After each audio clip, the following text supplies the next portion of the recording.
UP board के syllabus के बारे में डिस्कस करने वाले हैं। जितने भी हमारे प्रिय छात्र छात्राएं हैं, कृपया हमारी बातों को ध्यान से सुनिएगा और आपको एग्ज़ाम में बहुत इस वीडियो से हेल्प मिलेगा।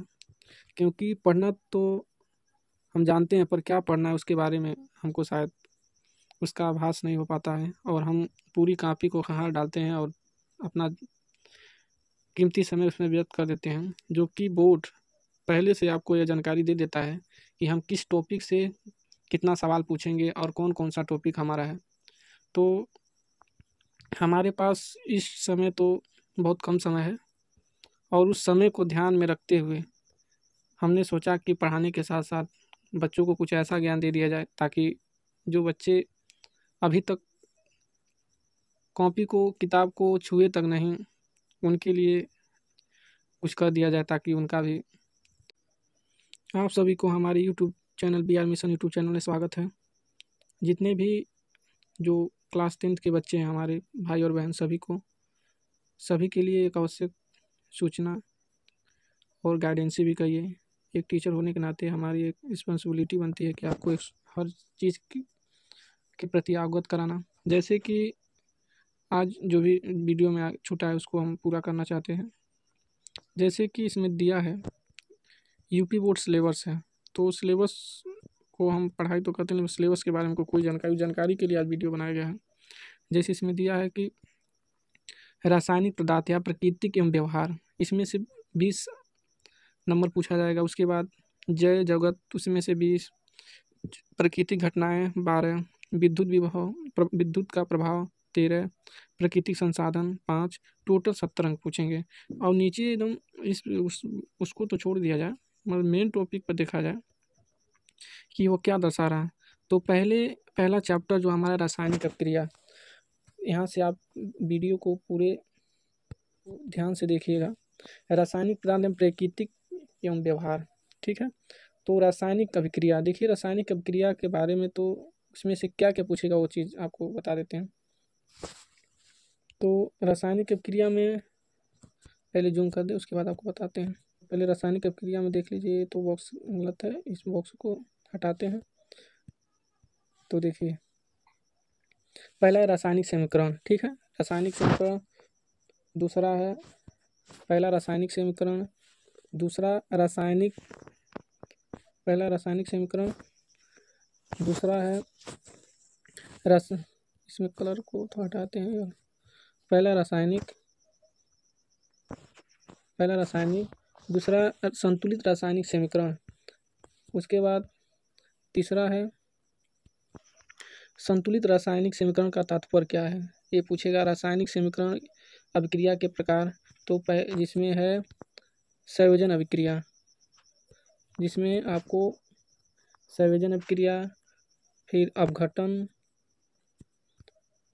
हो गया, संयोजन हो गया, अपघटन हो गया, वियोजन हो गया, विस्थापन अभिक्रिया हो गया, द्विविस्थापन अभिक्रिया होगा, अवक्षेपण अभिक्रिया हो गया, उदासीकरण हो गया, अपचयन उपचयन हो गया। फिर ये सब अभिक्रिया आपको ध्यान से पढ़ना होगा।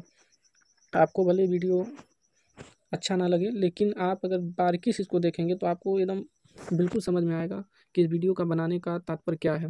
तात्पर्य है कि आप कुछ भी पढ़ लीजिए, आप कितना पढ़ें कितना नहीं पढ़ें ये तो आपका खुद का डिसीजन है कितना और आगे पढ़ना है। तो रासायनिक क्रिया से ये सिलेबस है और बोर्ड स्वयं बनाकर ये सिलेबस दिया है कि हमको यहीं से क्वेश्चन पूछना है। तो आपको इस पर ध्यान देना होगा कि हमें रासायनिक क्रिया में क्या पढ़ना है। पहला रासायनिक समीकरण, उसके बाद पहला रासायनिक समीकरण हो गया, दूसरा संतुलित रासायनिक का समीकरण, तीसरा संतुलित रासायनिक समीकरण का तात्पर्य, उसके बाद संतुलित रासायनिक अभिक्रिया के प्रकार, संयोजक अभिक्रिया, मुख्य बिंदु, अपघटन यानी वियोजन अभिक्रिया, विस्थापन अभिक्रिया, द्विविस्थापन अभिक्रिया, अवक्षेपण अभिक्रिया, उदासीनीकरण, उपचयन और अपचयन अभिक्रिया, ये आपको मुख्य बिंदु, इस पर आपको पढ़ना होगा। दूसरा आते हैं अम्ल तथा क्षार, दूसरा चैप्टर का नाम हमारा अम्ल, क्षार तथा लवण, जिसमें H+ तथा OH आयन के आधार पर अम्ल, क्षार लवण की परिभाषा। उसके बाद इसमें समान गुणधर्म, उदाहरण तथा उपयोग, यानी किसमें समान गुण हैं उनके उदाहरण से और उनका उपयोग कहाँ कहाँ होता है यह बताना आपको। उसके बाद pH पैमाना की अवधारणाएं, लघुकर संबंधित परिभाषा, दैनिक जीवन में pH का महत्व, दैनिक जीवन में पीएच का महत्व, सोडियम हाइड्रोक्साइड, विरंजक चूर्ण, बेकिंग सोडा, बार बार पूछता है सवाल, इसको जरूर बेकिंग सोडा आपको पढ़ना ही पड़ेगा, यानी पढ़ लीजिएगा, जरूरी है। Dhawan soda, plaster of Paris. जल्द ही हम आप लोगों के लिए सिलेबस से जुड़ी हुई एक नोट्स लाएंगे, उसमें जो जैसा बोर्ड का सुझाव है उसी सुझाव के आधार पर वो वीडियो बनाया जाएगा और बनाएंगे, अपने स्वयं मेहनत करके उसको बनाएंगे। और आप जब तक एग्ज़ाम न दे दिए तब तक उस वीडियो को आप जब भी समय मिले, एक दिन में एक बार 2 बार जब भी समय मिले आप उस वीडियो को देख लेंगे, तो आपको शायद उस वीडियो बहुत हेल्पफुल साबित होगा।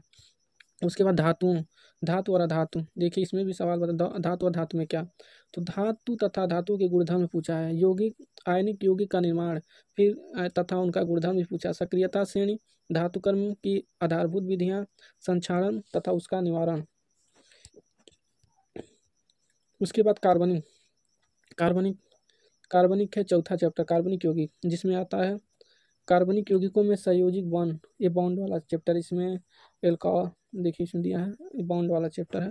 कार्बन की स्वतमुखी प्रकृति, समजातियां श्रेणी, सामूहिक कार्बनिक यौगिक, halogen, alcohol, ketone, aldehyde, alkene, alkyne, नाम पद्धति, संतृप्त असंतृप्त कार्बन में अंतर, कार्बनिक यौगिक के रासायनिक सूत्र, गुणधर्म, रासायनिक संकलन, विस्थापन प्रतिस्थापन अभिक्रिया, एथेनॉल, एथाइन अम्ल, केवल गुणधर्म उसका, साबुन और इसी में ये सब आपका मुख्य बिंदु है, इसको पढ़ लीजिएगा। उसके बाद आते हैं जिसे हम लोग बायोलॉजी कहते हैं, जैव जगत। अब एक जैव जगत से क्या क्या पूछेगा, तो जैव प्रक्रम, जिसमें आते हैं सजीव, देखिए इस पर हम जल्द ही वीडियो बनाने वाले हैं, और सोचे भी थे पहले कि सिलेबस से पहले, आप पहले सोचे थे वीडियो डालें, फिर सोचे सिलेबस नहीं बच्चों को पता रहेगा तो वीडियो कैसे देखेंगे। तो बायो का पहला चैप्टर जो है सजीव प्रक्रम, तो उसमें पूछेगा सजीव क्या है, सजीव, तो और देखिए सजीव का मतलब होता है जिसमें जीवन हो, तो ये तो अगले वीडियो में बता, जब नोट्स का वीडियो बनाएंगे तो उसमें आपको बताएंगे, तो इसमें वो चीज़ का पहल करना शायद उचित नहीं है, इसीलिए हम सिलेबस के बारे में बताएं, तो सिलेबस के बारे में ना कि उसका सलूशन बताएं। तो पौधे तथा जंतुओं में पोषण, सजीव हो गया, पौधों तथा जंतुओं में पोषण, फिर श्वसन, परिवहन, उत्सर्जन की मूलभूत अवधारणा, देखिए छोटा ही छोटा पढ़ना है, देखिए उत्सर्जन, परिवहन, श्वसन, ठीक।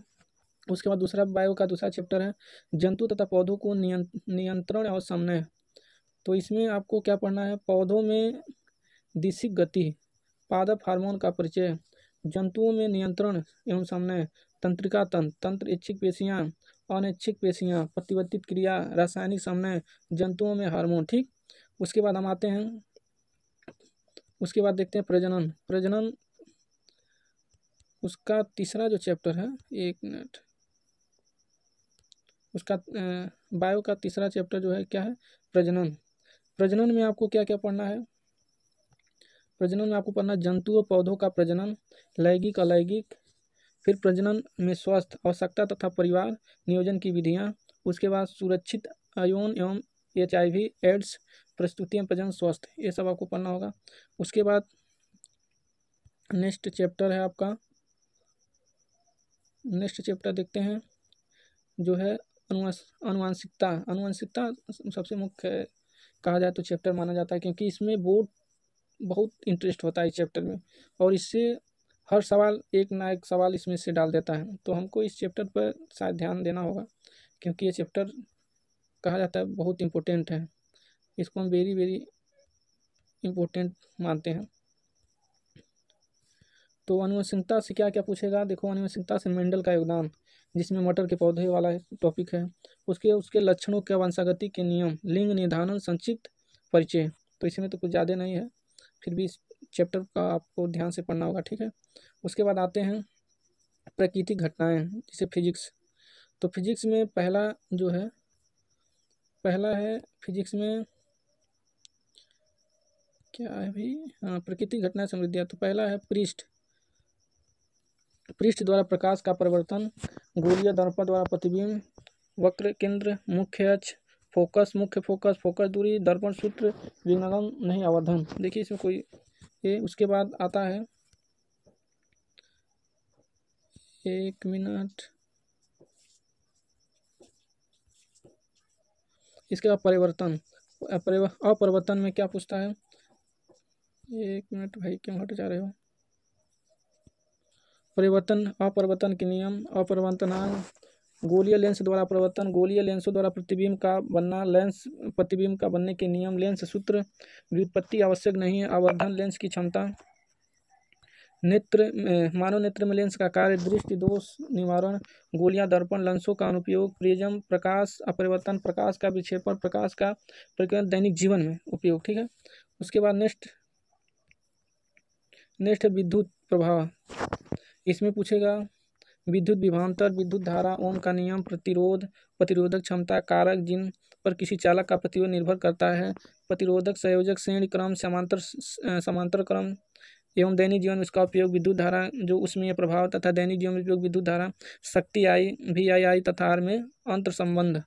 ठीक है, उसके बाद आता है विद्युत धारा चुंबकीय प्रभाव। तो इसमें क्या पूछेगा, इसमें विद्युत धारा चुंबकीय प्रभाव, तो इसमें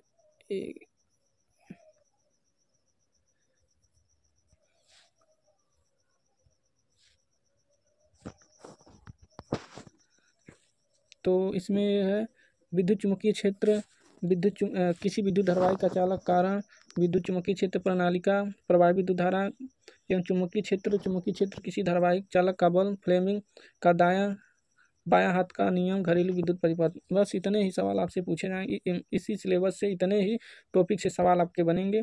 और आपको इतने ही टॉपिक जो आपको हम शुरू से बताए हैं, फिर आपको ध्यान दिलाते हुए, ये विज्ञान का चैप्टर सिलेबस है, क्लास विज्ञान का है, क्लास 10 है, और ये सिलेबस है जो बोर्ड द्वारा तय किया गया है कि हम इसी से क्वेश्चन पूछेंगे। तो आपको इस सिलेबस को हल्के में मत लीजिएगा, और आप इस सिलेबस को ध्यान में रखते हुए जितना भी पढ़े हैं और जितना भी आपको और अधिक जैसे जो पढ़ चुके हैं, जो आपको लग रहा है कि हम इस टॉपिक को पढ़ चुके हैं, तो आप इस सिलेबस से उसका मैचिंग कराइए। जब मैच कराएंगे तो आपको ये पता लगेगा कि हमने रासायनिक समीकरण या संतुलित रासायनिक समीकरण तो पढ़ चुके हैं, लेकिन हम उदासीकरण, अपचयन क्रिया नहीं पढ़े। तो इससे आपको ये पता लगेगा कि हम ये टॉपिक को छोड़ रहे हैं जो कि सिलेबस में ये टॉपिक दिया है। तो आपको इसी को ध्यान में रखते हुए आपको इन सिलेबस के टॉपिक को पहले एक अंडरलाइन, जैसे हम अंडरलाइन करके आपको बताते हैं वैसे आप अंडरलाइन करिएगा। इसको अंडरलाइन करते जैसे इस तरह से अंडरलाइन हम कर लिए तो ये तो कट गया, क्योंकि रासायनिक समीकरण हमको याद है। तो उसके बाद संतुलित रासायनिक समीकरण पर अंडरलाइन करिए, वियोजन अभिक्रिया को ध्यान दीजिए, विस्थापन अभिक्रिया को पढ़िए, द्विविस्थापन अभिक्रिया को पढ़िए, अवक्षेपण अभिक्रिया को पढ़िए, उदासीनीकरण अभिक्रिया को, अपचयन उपचयन को। तो इससे वो होगा कि इस सिलेबस में कोई ऐसा तो टॉपिक नहीं है जो आपसे छूट गया हो। अगर छूट गया है तो आपके पास समय है, आप उस टॉपिक को रिवाइज करिए। उसके बाद अगर ऐसा आपको लगता है कि इस टॉपिक में से हम कुछ भी नहीं छोड़े हैं, सारी चीज़ को पढ़ चुके हैं, तो आप सारे टॉपिक को एक बार फिर से ध्यान से देखकर और उस टॉपिक को रिवाइज करिए। और अगर आप ऐसा करते हैं तो मैं आपको विश्वास के साथ 100 में 100% के हिसाब से कहते हैं कि आपका रिजल्ट